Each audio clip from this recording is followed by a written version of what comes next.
Section 51 of part 7 of chapter 3 of income tax ordinance 2001 ये बताता है रिटर्निंग एक्सपेक्ट्रिएट के बारे में कि रिटर्निंग एक्सपेक्ट्रिएट कौन सा होता है। रिटर्निंग एक्सपेक्ट्रिएट वो बंदा होता है, यहाँ पे देखे इस सेक्शन में दोनों बातें आई, सिटीजन ऑफ पाकिस्तान भी आया और रेजिडेंट ऑफ पाकिस्तान भी आया रेजिडेंट इंडिविजुअल और सिटीजन ऑफ पाकिस्तान, अभी इन दोनों में फ़र्क है। ये कहता है कि कोई अगर सिटीजन ऑफ पाकिस्तान है, ये लफ्ज़ गौर से सुनिए, सिटीजन ऑफ पाकिस्तान, वो अगर पिछले 4 साल में पाकिस्तान का रेजिडेंट ना हो सिटीजन ऑफ, वो हो पाकिस्तानी सिटीजन लेकिन पिछले 4 सालों में वो रेजिडेंट इंडिविजुअल ना हो, वो पाकिस्तानी रेजिडेंट ना हो। रेजिडेंट पाकिस्तानी रेजिडेंट के लिए हम आगे जाके सेक्शन 80, 81, 2, 3 में हम बताते हैं कि वहाँ पे फिर आता है कि रेजिडेंट इंडिविजुअल और नॉन रेजिडेंट इंडिविजुअल कौन कौन होता है। तो सिटीजन ऑफ पाकिस्तान पिछले 4 साल में अगर रेजिडेंट पर्सन ना बने और वो जिस साल में पाकिस्तान आए, यानी जिस साल वो पाकिस्तान का रेजिडेंट बन जाए, देखिए यहाँ पे फिर लिखा है द ईयर, मैं इसको हाईलाइट करूँ ना,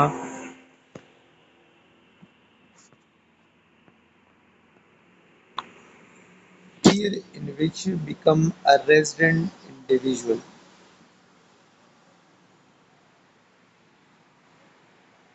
यहाँ पे बताता है कि अगर उस साल में वो रेजिडेंट इंडिविजुअल बन जाए, वो इतना अरसा पाकिस्तान में गुजारे कि वो रेजिडेंट इंडिविजुअल बन जाए, तो जिस साल में वो रेजिडेंट इंडिविजुअल बन गया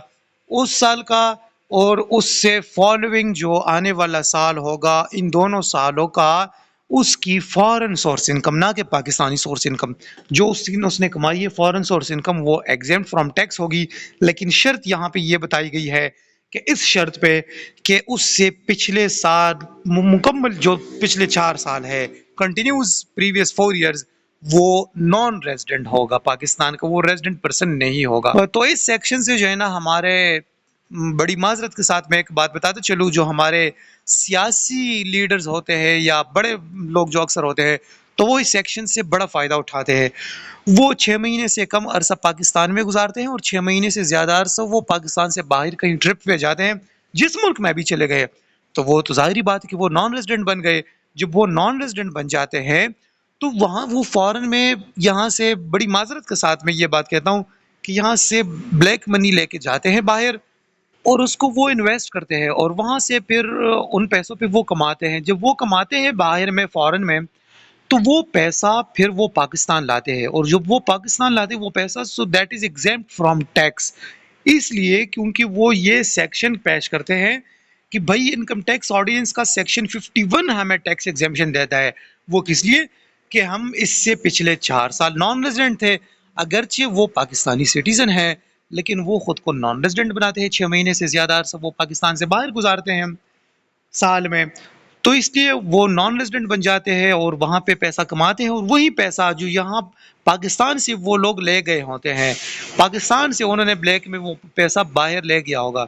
और फिर वहाँ पे उसको इन्वेस्ट करते हैं, बिजनेस करते हैं और फिर पाकिस्तान में लाते हैं और यहाँ पे भी टैक्स नहीं देते, कहते हैं कि हमें सेक्शन 51 टैक्स एग्जेम्पशन देता है क्योंकि मैं नॉन रेजिडेंट था, अभी 5वें साल जो है ना मैं रेजिडेंट बन गया, तो मेरा इस साल का भी पैसा जो है ना वो फॉरेन सोर्स इनकम वो टैक्स एग्जेम्प्ट है और फॉलोइंग ईयर का जो है ना फॉरेन सोर्स इनकम वो भी टैक्स एग्जेम्प्ट है।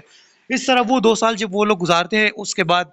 फिर वो चले जाते हैं बाहर, फिर नॉन रेजिडेंट बन जाते हैं और इस सेक्शन का सहारा लेते हैं। तो मेरे ख्याल से क्योंकि कॉन्स्टिट्यूशन हमें ये राइट देता है कि हम अपनी राय का जो है ना इजहार करें, तो मेरे ख्याल के मुताबिक, मेरी नॉलेज के मुताबिक कुछ सेक्शंस इनकम टैक्स ऑर्डिनेंस के कुछ सेक्शंस में अमेंडमेंट होनी चाहिए।